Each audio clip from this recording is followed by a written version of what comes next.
레벨업 믿음이란 제목 가지고 여러분과 함께 말씀을 나누도록 하겠습니다. 요셉이라는 이름을 가진 사람들이 너무나 많습니다. 미국에서 11번째로 많은 이름이라고 합니다. 우리 교회에서도 여러 명의 요셉이 계십니다. 도대체 요셉의 어떤 믿음 때문에 오늘날까지도 사람들은 이 이름을 계속 사용하고 있을까요? 요셉의 믿음은 어떤 믿음이었는지 우리가 좀 깊게 살펴보길 원합니다. 요셉의 삶의 기준은 하나님입니다. 요셉은 하나님이 싫어하시는 죄를 미워하는 사람이었습니다. 노예 생활을 잘하던 요셉에게 유혹의 그림자가 닥쳐옵니다. 여러분, 날마다라는 단어가 보이십니까? 보디발의 아내가 날마다 청하였다라고 기록이 되어 있습니다. 요셉은 자신을 챙겨주며 친절을 베푸는 여인에게서 사랑을 느낄 수도 있었습니다.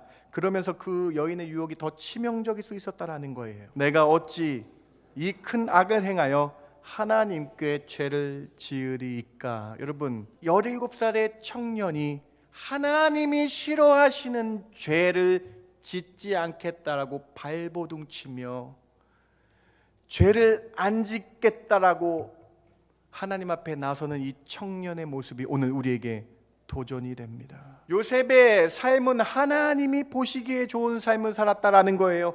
요셉은요, 사람은 속일 수 있는데 하나님은 속일 수 없음을 깨닫고 요셉의 삶의 기준은 내가 어찌 하나님께 득죄하오리까? 내가 어찌 하나님께 죄를 지을 수 있겠습니까? 라고 고백하고 있는 장면입니다. 사랑하는 성도 여러분, 하나님은 죄를 싫어하십니다. 우리는 죄를 미워해야 합니다.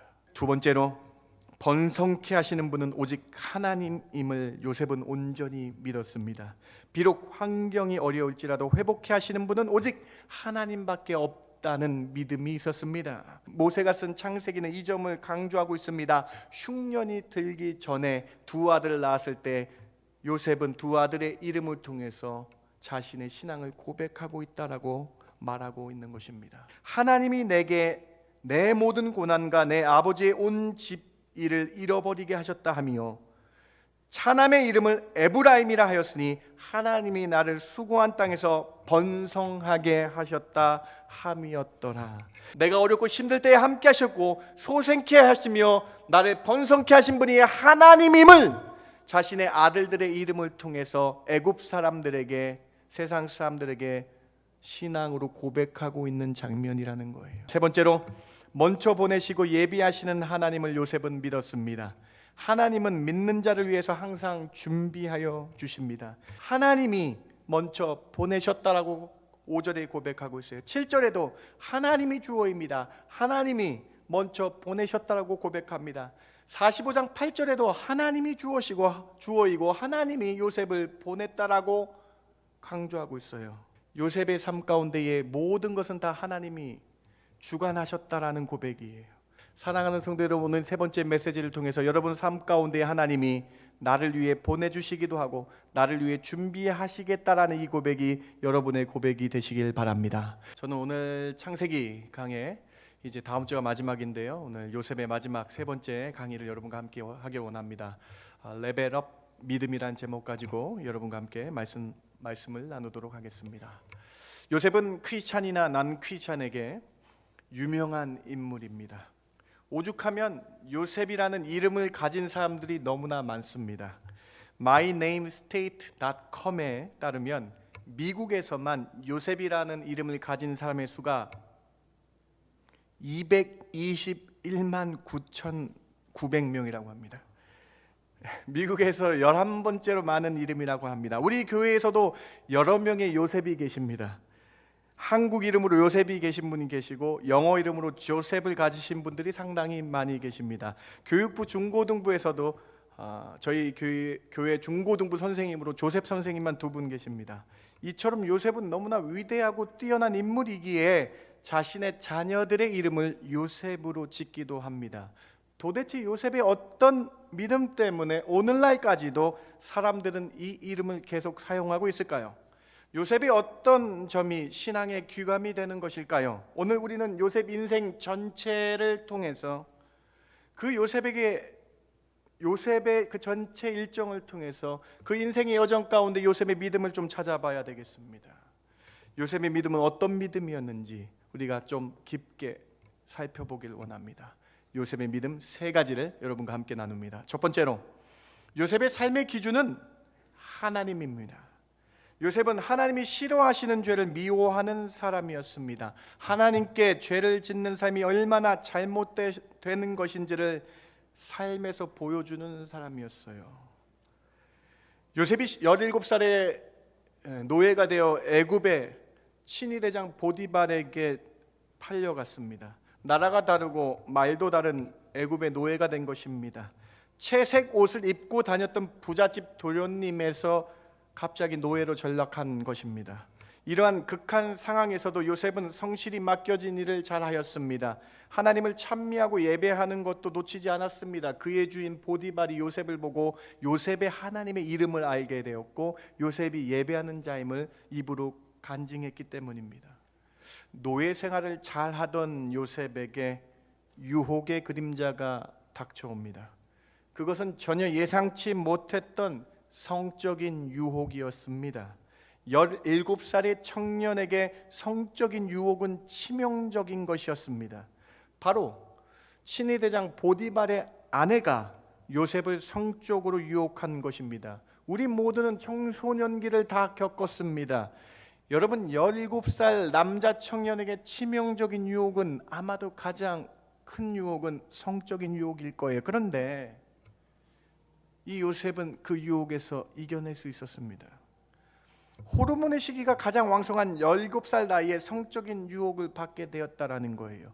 창세기 39장 10절을 같이 한번 읽어봅시다. 여인이 날마다, 시작. 여인이 날마다 요셉에게 청하였으나 요셉이 듣지 아니하며 동침하지 아니할 뿐더러 함께 있지도 아니하니라. 여러분, 날마다라는 단어가 보이십니까? 보디발의 아내가 날마다 청하였다라고 기록이 되어 있습니다. 17살 소년 청년에게 성적인 유혹이 날마다 일어났다라는 거예요. 얼마나 큰 유혹입니까? 얼마나 치명적인 유혹입니까? 이 유혹이 더 치명적일 수밖에 없는 이유가 있습니다. 요셉은 10대 때에 어머니 라헬이 동생 베냐민을 낳다가 죽었습니다. 어머니라는 존재는 10대 아이에게 커다란 존재입니다. 요셉은 자신을 챙겨주며 친절을 베푸는 여인에게서 사랑을 느낄 수도 있었습니다. 그러면서 그 여인의 유혹이 더 치명적일 수 있었다라는 거예요. 이처럼 사단 마귀는 사람의 가장 약한 부분을 파고듭니다. 나에게 가장 치명적인 부분이 무엇인가를 노리고 있다가 그것을 공격하여 결국은 죄를 짓게 만들어 버립니다. 그리고 하나님과 멀어지게 합니다. 그 죄에 빠져 하나님을 못 보게 만드는 것입니다. 그리고 죄책감으로 더 하나님께 나아가지 못하게 된다라는 거예요. C.S. 루이스라는 영국의 대학자이며 문호가 쓴 스크루테이프의 편지라는 책이 있어요. 그런데 이 편지가 참 독특해요. 어떻게 독특하냐? 이거 좀 이따 보여드릴까요? 네, 어떻게 독특하냐? 이 스크루테이프의 편지라는 책은 대장 마귀가 쫄따구 마귀에게 이렇게 하면 사람을 유혹할 수 있어라고 기록된, 그렇게 쓴 책입니다. 여러분, 이 책이 여러분 인간 내면의 그 악한 부분을 너무나 적나라하게 잘 파헤친 책 중에 하나입니다. 이 책 가운데에 성적인 그 유혹을 통해서 인간을 망쳐버리려고 하는 사탄의 계획을 쓴 그 부분이 있습니다. 이 부분을 제가 발췌해봤는데 여러분 한번 깊게 한번 읽어보시기 바랍니다. 다음, 현재로서 이것이 성적인 유혹하는 것이 우리의 전략이다. 관능적인 사진들을 사회의 예술 작품이라고 속여 버젓이 모든 사람에게 보이게 하는 전술, 관능으로 눈이 차지하게 하는 역할을 점점 더 확장시키게 해야 된다. 제가 이 맨 마지막 빨간색 글씨가 크게 마음에 와닿습니다. 사랑은 무슨 짓을 해도 용서가 되는 불가항력이라고 속이는 것이다. 이 사단마귀의 전술. C.S. 루이스의 이 통찰력 있는 지적을 우리는 깊게 생각해 보아야 되겠습니다. 사단은 남자의 가장 약한 성적인 부분을 공격합니다. 그리고 사랑이라는 이름으로 위장합니다. 속입니다. 온갖 관능적이고 악한 그 모습들을 예술이라고 속이면서, 예술 작품이라 속이면서 사람들에게 다 보이게 하는 전술, 사랑이라는 이름으로 다른 죄를 지어도 다 용서가 되는 불가항력이라고 말하고 우리를 공격하는 사단마귀 이 전술, 실제로 한국에서도 관통법이 사라졌습니다. 그리고 사랑이라는 이름으로 여러 가지 죄악이 용납되기도 합니다. 여러분, 이 사실을 생각해 보실 때에 요셉의 그 청년의 믿음이 얼마나 대단합니까? 그 17살의 청년이 하나님이 싫어하시는 죄를 짓지 않겠다라고 발버둥치며 죄를 안 짓겠다라고 하나님 앞에 나서는 이 청년의 모습이 오늘 우리에게 도전이 됩니다. 사랑하는 성도 여러분, 요셉은 그 악한 성적인 죄를 어떻게 이겨냈습니까? 39장 9절을 보시기 바랍니다. 여러분 같이 한번 읽어볼게요. 이 집에는 시작. 이 집에는 나보다 큰 이가 없으며 주인이 아무것도 내게 금하지 아니하였어도 금한 것은 당신뿐이니 당신은 그의 아내임이라. 그런즉 내가 어찌 이 큰 악을 행하여 하나님께 죄를 지으리이까. 여러분, 이 말씀은 원래 이렇게 써져야 되는 거 아니에요? 당신은 보디발의 아내임이라. 그런즉 내가 어찌 이 큰 악을 보디발에게 지을 수 있겠습니까? 이렇게 쓰여지는 것이 세상의 관점입니다. 이렇게 쓰여져야 되는 것이 세상의 판결하는 재판의 관점이에요. 그런데 요셉의 삶의 기준은 하나님께 있었다라는 거예요. 요셉의 삶은 하나님이 보시기에 좋은 삶을 살았다라는 거예요. 요셉은요, 사람은 속일 수 있는데 하나님은 속일 수 없음을 깨닫고 요셉의 삶의 기준은 내가 어찌 하나님께 득죄하오리까? 내가 어찌 하나님께 죄를 지을 수 있겠습니까? 라고 고백하고 있는 장면입니다. 사랑하는 성도 여러분, 우리가 첫 번째로 배워야 될 믿음입니다. 하나님은 죄를 싫어하십니다. 우리는 죄를 미워해야 합니다. 하나님이 싫어하시기 때문입니다. 요셉의 삶의 기준은 하나님이 좋아하시는 삶, 하나님이 싫어하시는 삶 구분하며 거룩하게 살아간 그 믿음의 모습이 있다라는 거예요. 사랑하는 성도 여러분, 오늘 이 말씀을 통해서 도전받으시기 바랍니다. 하나님이 싫어하시는 죄, 여러분 이 죄악을 벗어버리기 바랍니다. 하나님이 싫어하시기 때문입니다. 여러분의 삶의 기준이 하나님이 되시는 저와 여러분 되길 주님의 이름으로 부탁드립니다. 나의 마음과 행동이 하나님의 기쁨이 되는지, 나의 마음과 행동이 하나님 보시기에 악한 죄가 되는지 뒤돌아봐야 된다는 거예요. 구분하며 살아가야 된다는 거예요. 여러분의 삶의 기준이 하나님의 보시기에 좋은 삶인지를 바라보며 살아야 된다는 것이죠. 그래서 바울 사도가 오늘 우리에게 이렇게 권면합니다. 갈라디아서 1장 10절과 데살로니가전서 2장 4절을 보시기 바랍니다. 이제 내가 사람들에게 좋게 하랴, 하나님께 좋게 하랴, 사람들에게 기쁨을 구하랴, 내가 지금까지 사람들의 기쁨을 구하였다면 그리스도의 종이 아니니라. 복음을 위탁받았으니 우리가 이와 같이 말하면 사람을 기쁘게 하려 함이요 오직 우리 마음을 감찰하시는 하나님을 기쁘시게 하려 함이라.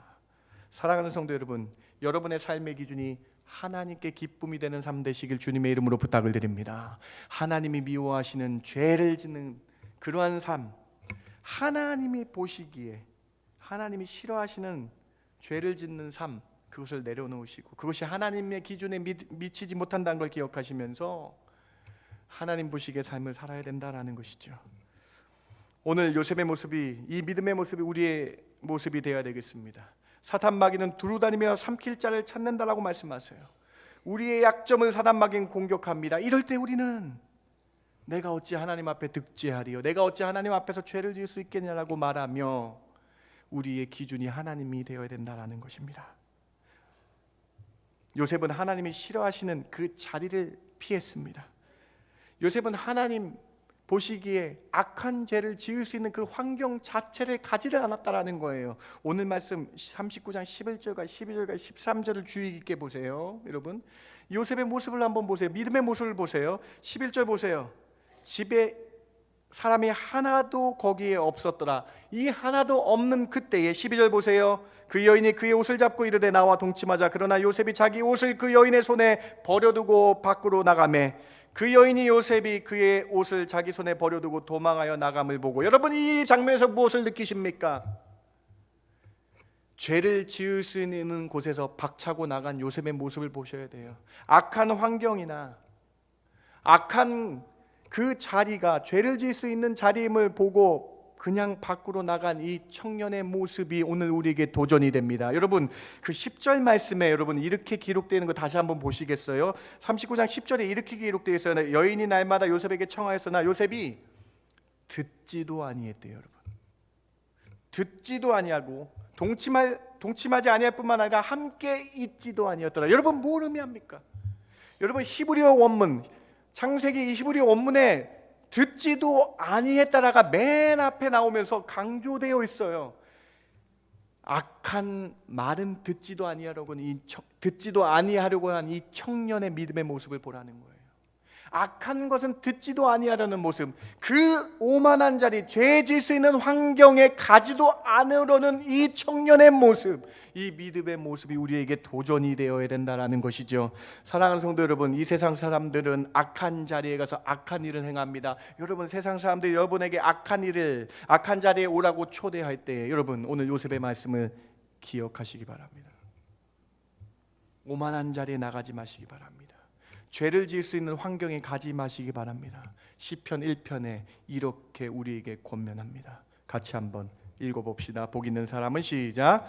복 있는 사람은 악인들의 꾀를 따르지 아니하며 죄인들의 길에 서지 아니하며 오만한 자들의 자리에 앉지 아니하고. 여러분 뭘 의미합니까? 오만한 자리에 가지 말라는 거예요.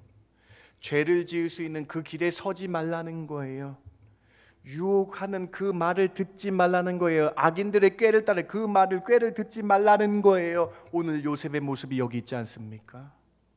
사랑하는 성도 여러분, 오늘 이 첫 번째 이 청년의 믿음의 모습이 우리에게 큰 도전이 됩니다. 17살 이 청년의 믿음의 모습, 하나님이 죄를 싫어하시기 때문에 단호히 끊고 악한 자리에는 가지도 않고 악한 말은 유혹은 듣지도 아니한 이 청년의 모습, 이 모습이 도전이 되셔서 하나님 보시기에 삶을 살아가시는 저와 여러분 되길 주님의 이름으로 축원합니다. 두 번째로, 번성케 하시는 분은 오직 하나님임을 요셉은 온전히 믿었습니다. 비록 환경이 어려울지라도 회복케 하시는 분은 오직 하나님밖에 없다는 믿음이 있었습니다. 요셉이 총리가 되었습니다. 그리고 결혼을 하게 되었습니다. 흉년이 오기 전에 2명의 아들을 낳았다라고 성경이 기록되어 있습니다. 2 아들 낳았을 때에 요셉은 그 2 아들의 이름을 통해서 자신의 신앙을 고백합니다. 창세기 41장 51절과 52절에 요셉의 아들들의 이름을 보시기 바랍니다. 51절입니다. 요셉이 그의 장남의 이름을 므낫세라 하였으니 하나님이 내게 내 모든 고난과 내 아버지의 온 집 일을 잃어버리게 하셨다 하며, 차남의 이름을 에브라임이라 하였으니 하나님이 나를 수고한 땅에서 번성하게 하셨다 함이었더라. 요셉은 총리가 된 후에도 하나님을 잊지 않았습니다. 자신이 가장 어렵고 힘들 때에, 즉 노예 생활과 누명을 쓰고 감옥에 들어갔을 때에 하나님께서 자신을 보호하고 계셨음을 잊지 않고 기억하고 있었어요. 그리고 그 어려운 가운데 자신을 건져내어서 번성케 하신 분이 하나님이었음을 기억하였습니다. 그리고 그가 아들을 낳았을 때에 그의 자녀들의 이름을 통해서 내가 어렵고 힘들 때에 함께 하셨고 소생케 하시며 나를 번성케 하신 분이 하나님임을 자신의 아들들의 이름을 통해서 애굽 사람들에게, 세상 사람들에게 신앙으로 고백하고 있는 장면이라는 거예요. 사랑하는 성도 여러분, 요셉의 믿음이 보이십니까? 어렵고 힘든 것 가운데에 하나님이 나를 소생하며 번성케 하셨다. 어렵고 힘든 모든 것을 잃어버리게 하셨다. 므낫세, 에브라임의 이름, 그 믿음의 고백을 요셉이 한 것입니다. 여러분, 총리가 되고 풍년의 기간 동안 아들을 낳았다라고 창세기가 강조하여 기록하고 있어요. 그것은 무엇을 의미합니까? 높은 권력을 가졌어요. 총리에 돈이 풍족했어요. 쓰고도 남을 정도로 돈이 풍족했어요. 그런데 그는 이런 상황에서 높은 자리에 있었음에도 불구하고 풍족했음에도 불구하고 이것이 다 하나님이 하셨음을 고백하고 있다라는 점이에요. 창세기, 모세가 쓴 창세기는 이 점을 강조하고 있습니다. 흉년이 들기 전에 두 아들을 낳았을 때 요셉은 두 아들의 이름을 통해서 자신의 신앙을 고백하고 있다라고 말하고 있는 것입니다. 저에게도 두 명의 아들이 있습니다. 첫째는 예찬이입니다. 예수님을 찬양하는 사람이 되라고 이름을 지었습니다. 신앙의 고백을 한 것입니다. 둘째는 예람이입니다. 예수님의 사람이 되라고, 이 세상 가운데 예수님의 사람으로 살아가라고 믿음의 고백을 한 것입니다. 사랑하는 성도 여러분, 오늘 여러분의 믿음의 고백을 해야 될 때입니다. 이 세상의 주관자가 하나님이심을 믿고 모든 것 가운데 번성케 하시는 분이 하나님인 줄 믿으시고 믿음의 고백을 하시는 저와 여러분 되길 주님의 이름으로 축원합니다. 우리 삶의 주관자가 하나님임을 믿고 믿음으로 고백하시며 사는 저와 여러분 되길 주님의 이름으로 축원합니다. 다윗의 29장, 역대기 29장의 믿음의 고백이 여러분의 고백이 되길 바랍니다. 같이 한번 봉독해 봅시다. 부와 귀가, 시작. 부와 귀가.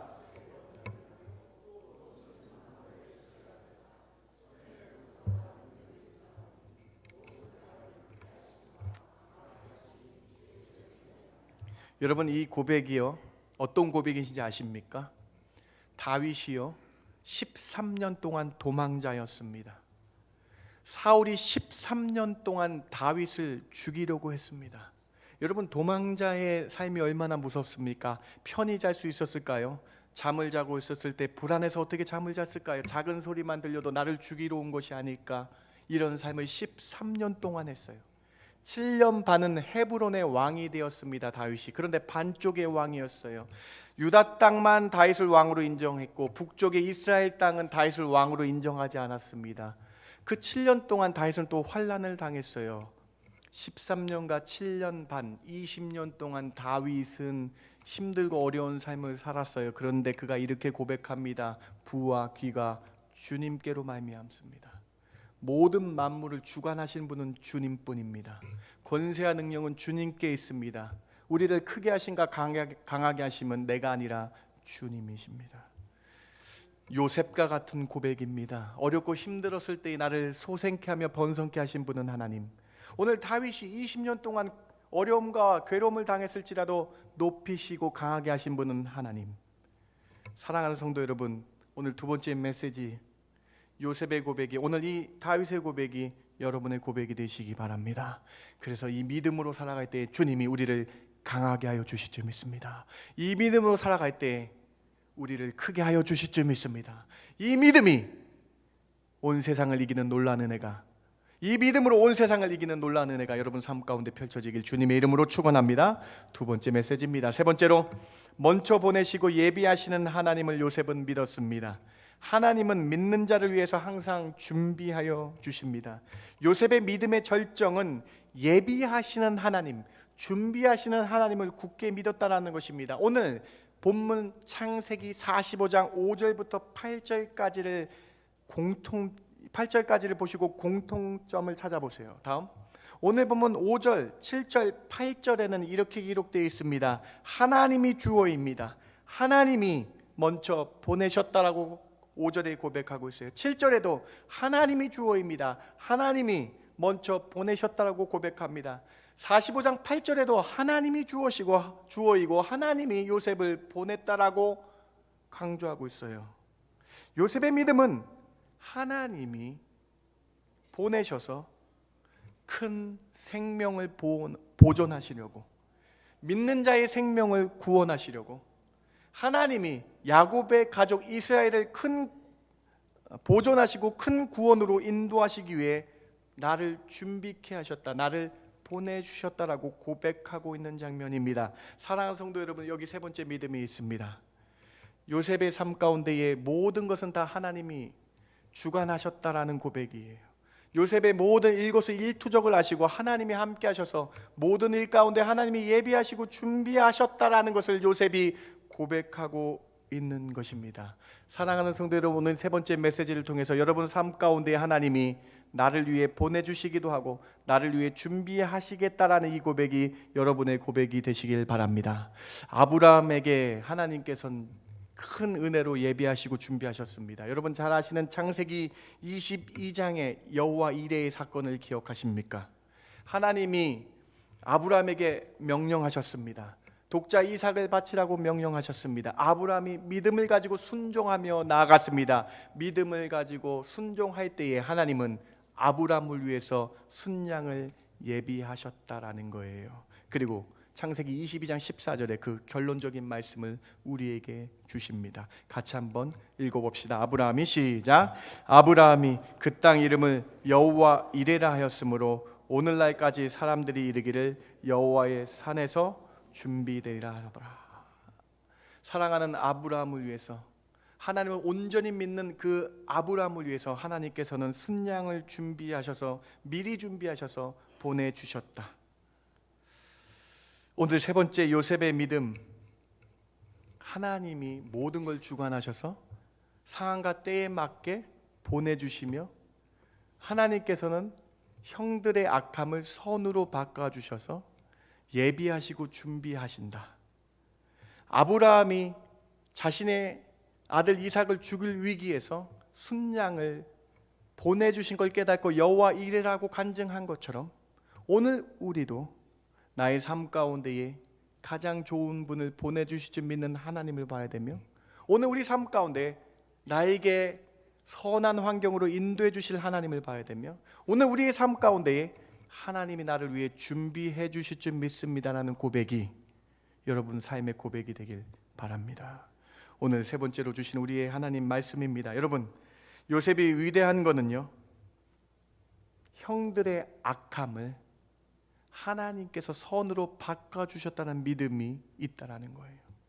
여러분, 요셉의 이 하나님이 하시는 그 선으로 인도하시는 그것이 얼마나 큰 믿음이냐, 이렇게 믿는 것이 얼마나 큰 믿음이냐, 하나님이 악함을 선으로 바꿔주신다라는 그 믿음이 여기 깔려 있다라는 거예요. 사랑하는 성도 여러분, 요셉의 형들은 악한 마음으로 요셉을 팔아 넘겼습니다. 이런 악함을 선으로 바꾸신 하나님을 믿으며 살아간 요셉을 보시라는 것입니다. 이 사실을 믿음으로 봐야 됩니다. 요셉의 삶에서 노예가 된 것, 누명을 쓰고 감옥에 간 것에 우리는 초점을 맞추는 것이 아니라 하나님께서 이 어려움을 어떻게 선으로 바꾸셨는가에 초점을 맞춰야 된다는 것이죠. 그래서 요셉은요, 이 믿음이 있었기 때문에 형들을 오히려 위로합니다. 창세기 45장 5절과 창세기 45장 8절을 보시기 바랍니다. 당신들이 나를 이곳에 팔았다고 해서 근심하지 마시고 한탄하지 마소서. 왜냐하면 여러분은 악하게 했을지라도 하나님이 선으로 바꾸신 것을 나는 믿기 때문입니다. 로마서 8장 28절에 이 사실을 이렇게 고백하고 있습니다. 여러분, 로마서 8장 28절을 같이 한번 읽어봅시다. 우리가 알거니와, 시작. 우리가 알거니와 하나님을 사랑하시는 자 곧 그의 뜻대로 부르심을 입은 자들에게는 모든 것이 합력하여 선을 이루느니라. 여러분, 이 말씀이 어떻게 들리십니까? 여러분 잘 보세요. 8장 28절 잘 보세요. 하나님을 사랑하는 자 여러분이시죠. 여러분, 하나님을 사랑해서 이 자리에 나오셨습니다. 하나님의 뜻대로 부르심을 입은 자 여러분이시죠. 하나님을 여러분을 밖에서 여러분을 교회로 에클레시아 부르셨습니다. 부르시는 자들에게 하나님이 다 준비하고 예비하셔서 그 악한 일이 벌어질지라도 모든 것이 합력하여 선을 이루어 준비하시는 하나님을 바라보라는 거예요. 믿으십니까, 여러분? 우리 삶 가운데서 여러분을 위해서 하나님이 예비하신 모든 것들, 혹 그것이 어려운 일일지라도 합력하여 선으로 바꾸시는 하나님을 바라보시기 바랍니다. 그렇게 우리를 위해 준비해 주실 줄 믿습니다. 여러분, 제가 오늘 창세기를 요셉의 삶을 마무리하면서 여러분과 파워포인트에 없는 말씀을 좀 같이 찾아보기를 원합니다. 창세기 50장 여러분 20절을 같이 찾기를 원합니다. 창세기 맨 마지막 50장 20절에 오늘 이 세 번째 믿음에 대해서 요셉이 간증하고 있는 부분, 말씀을 직접 찾아보기를 원합니다. 여러분, 창세기 50장 20절의 말씀을 파워포인트 없습니다. 여러분 찾아보시면서 같이 우리 고백했으면 좋겠습니다. 이 세 번째 요셉의 믿음을 같이 고백했으면 좋겠습니다. 창세기 50장 20절입니다. 찾으신 분들 같이 고백합니다. 당신들은, 시작. 당신들은 나를 해하려 하였으나 하나님은 그것을 선으로 바꾸사 오늘과 같이 많은 백성의 생명을 구원하게 하시려 하셨나니. 사랑하는 성도 여러분, 세 번째 요셉의 믿음이 보이십니까? 어렵고 힘들 때, 괴로울 때에 하나님은 이것을 오히려 선으로 준비하여 주셔서 큰 구원을 이루게 하신 하나님, 그 하나님을 바라보시며 믿음으로 나아가시길 바랍니다. 여러분에게 권면드립니다. 하나님께서 여러분 삶에서 늘 예비하여 준비하여 주십니다. 어렵고 힘든 걸 주신 것도 선으로 바꾸어 주실 줄 믿습니다. 이 믿음으로 살아가시는 저와 여러분 되길 주님의 이름으로 축원합니다. 말씀을 마칩니다. 여러분, 오늘 어떻게 말씀이 들리셨습니까? 예수님이 하신 이 두 말씀을 우리가 마지막으로 점검해야 되겠습니다. 마태복음 16장 8절과 15장 28절의 말씀을 비교하시기 바랍니다. 16장 8절에 예수님께서 이렇게 말씀하십니다. 예수께서 하시고 이르시되 믿음이 작은 자들아 어찌 떡이 없으므로 서로 논의하느냐. 마태복음 15장 28절에도 이렇게 말씀하십니다. 이에 예수께서 대답하여 이르시되 여자여 내 믿음이 크도다 내 소원대로 되리라 하시니 그때로부터 그의 딸이 나으니라. 믿음은 작은 믿음이 있고 큰 믿음이 있다라는 것입니다. 믿음은 분량이 있다라는 것입니다. 사랑하는 성도 여러분, 오늘 말씀의 제목이 레벨업 믿음입니다. 믿음은 성장해야 합니다. 믿음은 성장해야 합니다. 주저앉는 신앙이 아니라 늘 성장하는 레벨업되는 믿음 되시길 주님의 이름으로 부탁을 드립니다. 요셉의 믿음을 보셨잖아요. 요셉의 믿음을, 이 세 가지 믿음을 보시며 여러분의 믿음이 레벨업 되시기 바랍니다. 하나님 보시기에 싫어하는 죄를 미워하셔서 하나님을 기쁘게 하는 삶으로 살겠다는 믿음으로 레벨업 되시기 바랍니다. 하나님이 보시기에 악한 것을 끊어버리시고 하나님이 기뻐하는 삶으로 살겠다는 믿음이 레벨업 되시기 바랍니다. 번성케 하시고 소성케 하신 분은 하나님인 줄 믿으시고 그 믿음으로 성장하는 믿음 되시기 바랍니다. 하나님께서 나를 위하여 준비하시고 예비하여 주실 줄 믿는 믿음이 레벨업 되시기 바랍니다. 나에게 어려움과 악함이 올지라도 하나님은 그것을 선으로 바꾸시는 놀라운 은혜를 나에게 주실 줄 믿는 믿음이 레벨업 되시는 저와 여러분 되길 주님의 이름으로 축원드립니다. 그때에 하나님께서 여러분의 믿음이 참 크도다, 믿음이 참 성장했다라고 칭찬하시는 저와 여러분 되길 주님의 이름으로 축원합니다. 제가 기도하고 말씀 마칩니다. 하나님, 우리의 믿음이 성장해야 되겠습니다. 요셉의 믿음을 바라봅니다. 그 청년의 믿음을 바라보며 우리의 믿음을 점검합니다. 하나님이 싫어하시는 죄를 미워하는 저희들 되게 하여 주시옵소서. 하나님, 우리를 소생케 하며 번성케 하시는 분이 하나님인 줄 믿는 믿음으로 다시 한번 일어나는 저희들 되게 하여 주시옵소서. 하나님, 나를 위해 모든 걸 준비하시고 예비하여 주실 줄 믿는 믿음으로 살아가게 하여 주시며, 내가 지금 어려울지라도 그 어려움이 오히려 합력하여 선으로 바꿔주시는 하나님의 놀라운 은혜를 경험케 하여 주시옵소서. 이 믿음으로 성장하는 중앙교회 성도들 되게 하여 주실 줄 믿고 감사드리며 예수님의 이름으로 기도드렸습나이다. 아멘.